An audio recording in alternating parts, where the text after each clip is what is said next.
자, 지난 시간 이어서 하도록 하겠습니다. 자, 외측의 그 공기 상태를 한번 봐야 되는데요. 외측의 공기 상태는, 경고온도 0도에 상대습도 80%라고 했습니다. 보면은, 상대습도 80%라고 했는데, 요걸 보면은, 수증기압이 0.488kPa이라고 했죠. 수증기 분압이. 그러면 488kPa란 말입니다. 그러니까 요 표에 보면은 488kPa는 그래서 나왔습니다. 외기의 수증기 분압이 488kPa입니다. 그래서 요 각 경계층의 보면은 수증기 분압 구배는 어떻게 되는가 하면은 그러니까 저는 표로 구하는 걸로 할게요. 1400 분의 죄송합니다. 1400-488 곱하기 투수관류저항, 전체 투수관류저항은 6.048 곱하기 10의 구승이라고 했죠. 6.048 곱하기 10의 구승 분의 여기 내표면 경계층의 투습 계수는 뭡니까? 0.029 곱하기 10의 구승이라고 했죠. 여기 0.029 곱하기 10의 구승이라고 했습니다. 이거 계산하면 어떻게 되겠어? 요거 약분되고요.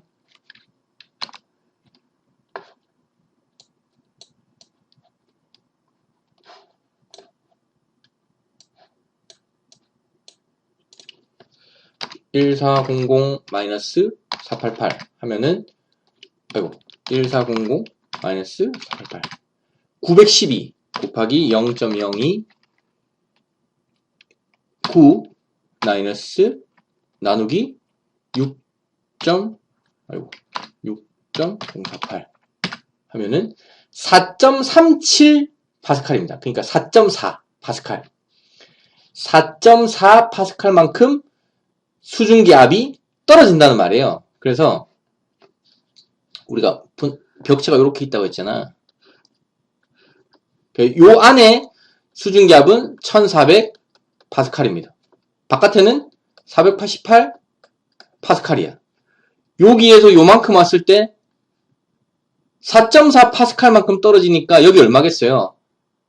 1395.6 파스칼이 되는 거야. 여기서 요만큼 갈 때 떨어지는 구배는 166.3입니다. 그럼 여기에서 마이너스 166.3 파스칼 하면 나오겠죠. 그래서 각 경계층마다의 수증기 분압이 1394, 얼마, 1146, 489.4 이렇게 되는 거고요. 우리가 지금 경계층의 온도를 구했잖아. 19도, 20도, 19도, 18점 몇 도, 그 다음에 0.8도, 그 다음에 그렇게 계산했잖아.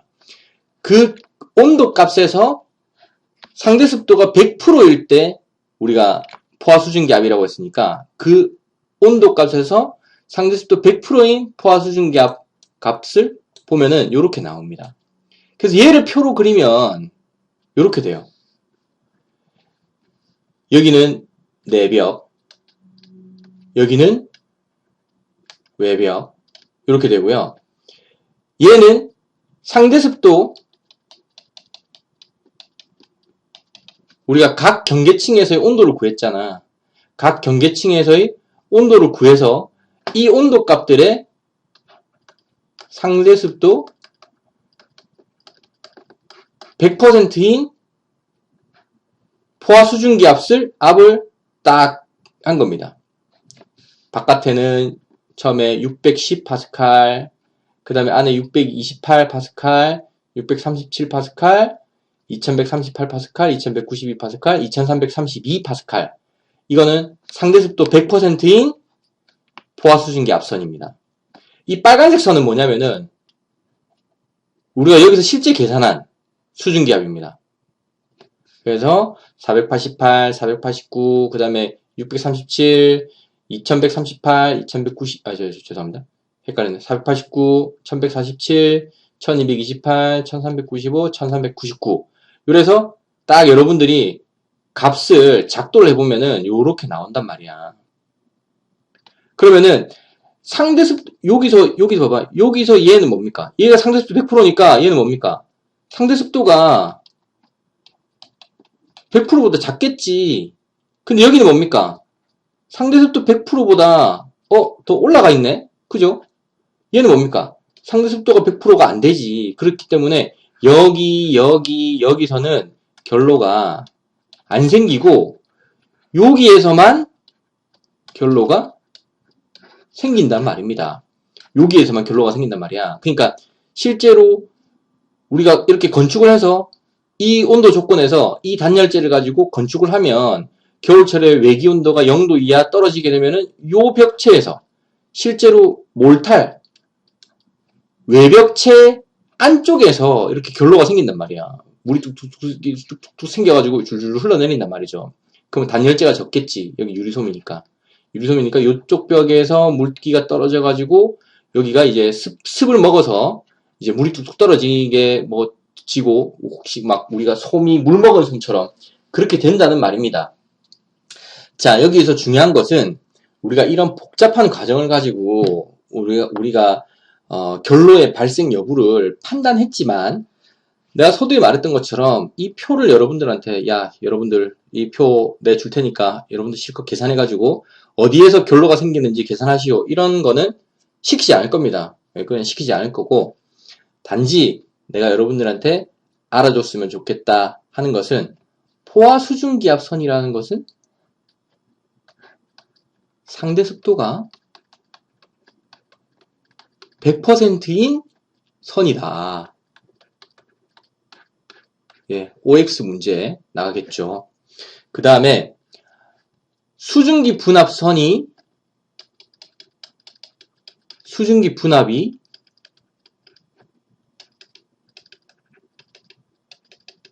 포화 수증기압보다 클 때 결로가 발생한다. O. 반대로 수증기 분압이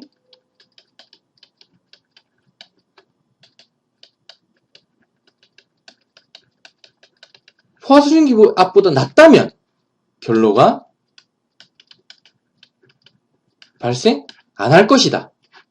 뭐 이런 것들. 요 정도의 어떤 여러분들이 상식선에서 여러분들이 이 교과 과정을 받아들여 주셨으면 좋겠습니다. 또는 내가 여러분들의 이렇게 선도를 그려놓고 여러분들 결로가 어디서 발생하겠습니까? 할 때 여러분들이 여기에서 결로가 발생할 것입니다. 왜? 요 위치에서 수증기 분압이 포화 수증기압보다 높기 때문에 결로가 발생되고 여기에서 어떤 문제가 발생할 것이다. 유리솜이 부위에 결로 발생하고 여러분들 유리솜이 지난 시간에 내가 얘기를 했는데 유리솜이 왜 단열 성능이 높을까? 왜 유리솜이 단열 성능이 높습니까? 유리솜 여러분들 보면은 실이 막 이렇게 막 엉켜 있는 구조야. 이렇게 실이 막 엉켜 있습니다. 실이 엉켜 있으면 부피가 크죠? 부피가 크다. 부피가 크고 공기층이 형성되어 있습니다. 여기 다 공기층이야. 그래서 여러분들 유리솜 이렇게 막 보면은 부피만 크지 여러분들 손으로 꾹 눌러보면은 실제로 막 진짜 요만큼밖에 안 되죠. 여러분들 막 여행 갈 때 그 옷 이렇게 비닐봉지에 넣을 때처럼 짭으로 시키면은 요만큼밖에 안 돼. 그만큼 그 말은 뭐다? 이 안에 차 있는 게 다 공기입니다. 그러니까 이 공갈빵처럼 이 안에 공기가 다 차 있다는 말이지. 근데 봐봐. 여기에 물기가 머금어가지고 여기에 다 적시면 어떻게 됩니까? 그때부터는 이게 공기층이 아니죠. 공기층이 아니라 여기는 더 이상은 이제 물이다. 물이 차는 거야. 그 물 차면 어떻게 돼? 물의 전도율은 공기 전도율보다 어마무시하게 큽니다. 물의 열 전도율은 공기의 전도율보다 엄청나게 큽니다. 그러니까 뭡니까? 단열재라는 것은, 단열재는 전도율이 낮아야 되는데 물이 차니까 더 이상 단열재 역할을 못한다. 이렇게 되겠죠. 그러니까 요 시간에 내가 여러분들한테 하고 싶은 말은 여차저차한 과정을 가지고 뭐 이런 표 두 개를 그려가면서 여차저차한 과정을 가지고 이렇게 여러분들이 뭐 수증기 분합선을 그리는데 전국적으로 이 수증기 분합선을 그렸는데 그럼 so what? 어떻게 하란 말이냐? 수증기 분합이 그 온도의 포화 수증기압보다 더 높은 위치에서 결로가 발생되고 이 결로가 발생되는 원인은 수증기 분합이 포화 수증기보다 더 높기 때문이다. 그런데 물이 발생하면 유리솜에 물이 먹으니까 단열재의 전도율은 원래 낮아야 되는데 더 이상 단열재 역할을 못한단 말이죠. 단열재 역할을 못한다 하면 뭡니까? 난방부하가 증가하고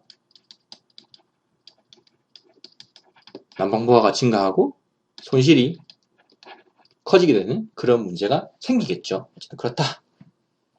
빨리 넘어가겠습니다. 자, 넘어가. 그 다음에 수증기 발생량인데 뭐 이 정도의 수증기 발생량이 생긴다 하는 정도만 알아두면 좋겠습니다. 외울 필요 없고요.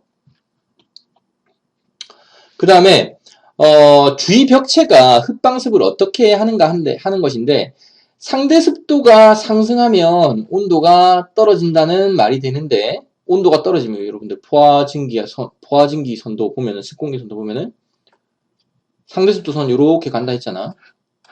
여기가 100이고 여기 90이고 80, 70, 60 이렇게 간다 했잖아. 공기가 여기 상태인데 온도가 샥 떨어지면 어떻게 됩니까? 상대 습도가 점점 높아지죠. 그러니까 온도가 떨어지면 상대 습도는 올라갑니다. 그러니까 주위 벽체가 흡습을 한다는 말이겠죠. 그 다음에 상대 습도 온도가 상승하면 상대 습도는 하강하고 주위 벽체에서 방습, 습도를 내뱉어야 된다 하는 말입니다. 이런 것을 하는 게 이제 주위 벽체가 하는 역할인데요. 이런 것을 위해서 이제 습도 조절이 가능한 건축자재를 쓴다는 말입니다. 그래서 뭐 예전에 뭐 지난 시간에 얘기했던 K 건축자재,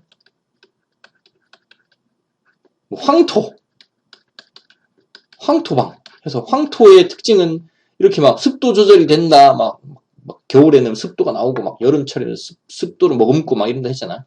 어쨌든 이렇게 건축 자재들이 이런 걸 하면 좋다. 이런 거 넘어가겠습니다. 그냥 표면 결론인데 이거 뭐 아까 했던 말에 계속 연속이죠.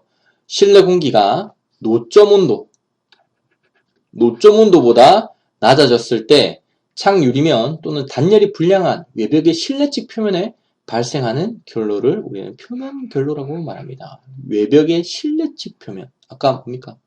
몰탈, 단열재, 그 다음에 석고보드, 내 이런데 아까 여기 생겼었죠?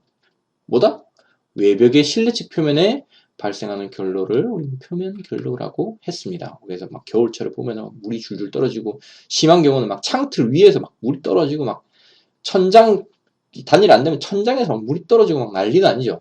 겨울철에. 그래서 보통 아파트 같은 경우에 베란다,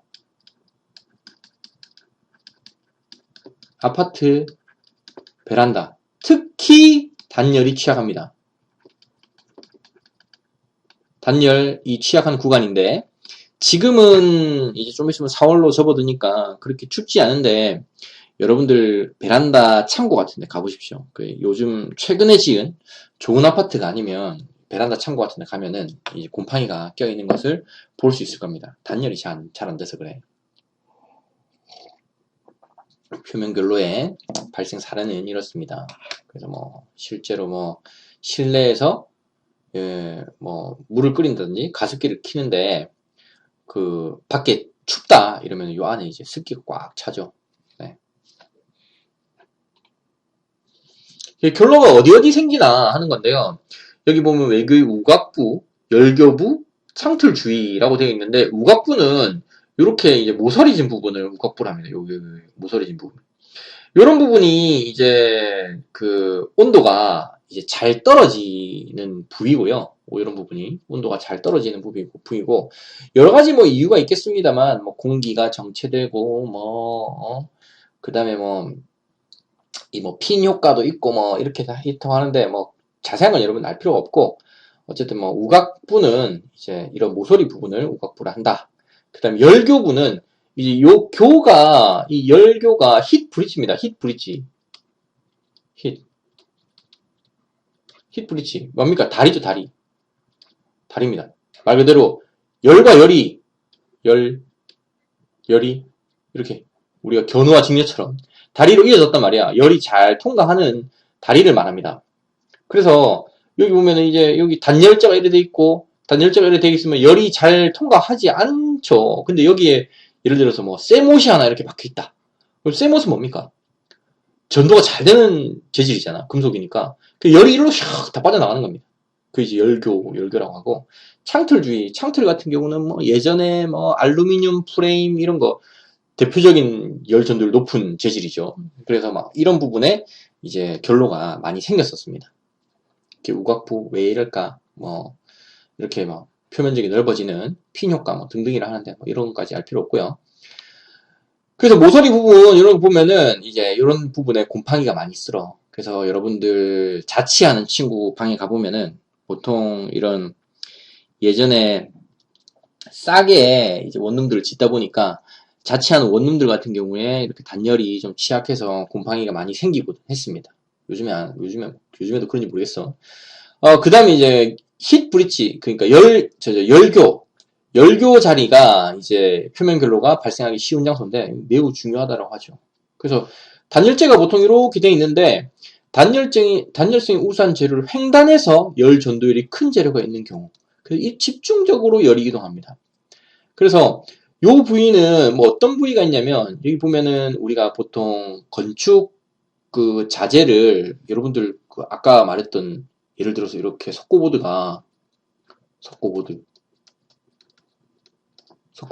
그 다음에 단열재, 그 다음에 이렇게 벽체가 있었잖아. 올탈. 여기 유리솜이 있고 석고보드 있고 몰탈이 있는데 여러분 생각해봐. 이거 콘크리트 벽이고요. 석고보드가 있고 유리솜이 이렇게 있어. 그냥 여러분들 이렇게 붙이면 이게 붙어 있겠습니까? 유리솜이 몰랑몰랑한데 석고보드가 어떻게 여기 붙어 있겠어. 그죠? 그 석고보드를 고정하기 위해서 뭐 여러 가지 방법을 쓰는데 딱딱한 걸 여러분들 고정을 해야 되겠죠. 딱딱한 거. 그래서 이렇게 생긴 보통 이제 건축 그 자재로 C형광을 많이 씁니다. 이렇게 생긴 거. C처럼 생겼죠. 그래서 이 C형광인데 이런 자재를 많이 씁니다. C형광을 이렇게 붙여놓고 여기 이렇게 막 뭐 타카를 쓰든가 아니면 못을 치든가 피스를 박든가 이래가지고 고정을 해. 그게 뭡니까? C형광 철이잖아. 철. 금속. 그게 열이 뭡니까? 열로 샥 다 빠져나가는 거죠. 그 단열이 옆에 돼 있으면 여기서 열로 열이 전달이 잘 안 돼야 되는데 C형광이 딱 붙어 있는 순간 열이 또 급속도로 빠져나가는 거죠. 그래서 이쪽 부분에 결로가 다 생깁니다. 그러면 습이 차면은 석고보드 쪽으로 또 곰팡이가 올라오겠죠. 어쨌든 이게 열교다. 열교. 네.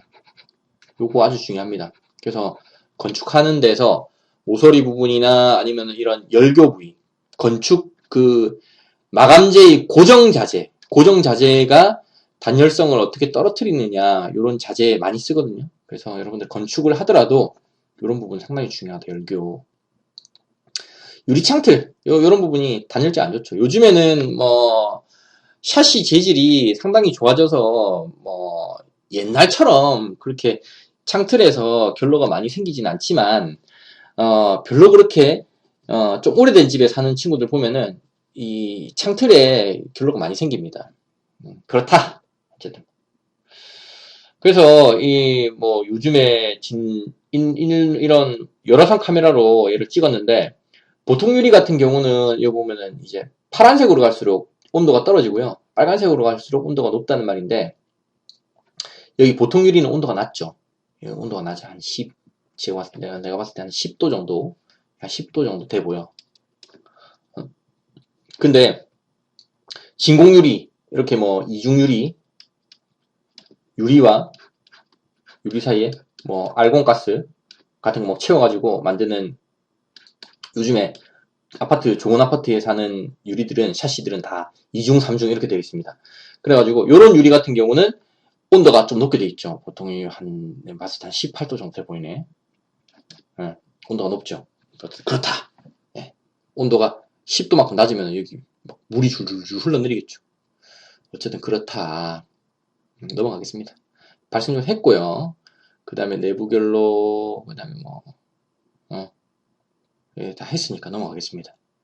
그래서 결로의 문제는, 경미한 피해, 그 다음에 심각한 피해가 있는데, 경미한 피해로는 뭐, 가구나 건축자재가 팽창하거나, 아니면 바닥이 습기 차서 미끌미끌해질 수가 있습니다.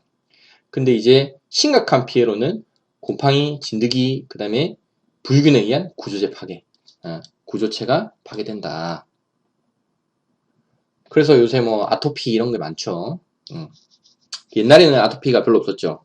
자재들이 요즘에는 이제 화학자재도 많이 안 쓰고, 그리고 또 실내 온도가 결로가 생기는 이유가 실내 온도는 높고 외기는 온도가 낮을 때 온도차가 상당히 크면은 결로가 사실 많이 발생합니다. 단열을 아무리 잘해도 이런 온도차가 클수록 결로가 많이 발생하는데, 옛날에는 뭐 이렇게 아예 그냥 외기하고 그냥 이 기밀 시공이 안 돼가지고 오히려 더 결로가 안 생기는 그런 문제가 있었는데, 요즘에는 이제 기밀도 잘 되고, 그 다음에 실내 온도도 높고, 여러 가지로 이제 건축적으로 뭐가 올라갔습니다. 그럼에도 불구하고 이제 단열 취약 부위가 생기면서 이제 결로가 생기는 부분이 있는데, 어쨌든 물기가 꿉꿉하면은 뭡니까? 뭐 부산말로 꿉꿉하면은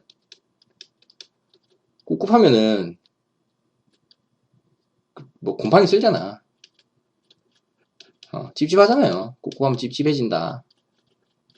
그렇잖아. 냄새도 나고 그러잖아요. 그래서 어쨌든 질병이 생길 수 있다. 뭐 그다음에 뭐 찐득이 뭐 이런 것도 생기고, 부유근 뭐 이런 것도 있는데, 목재를 부패시킨다 등등.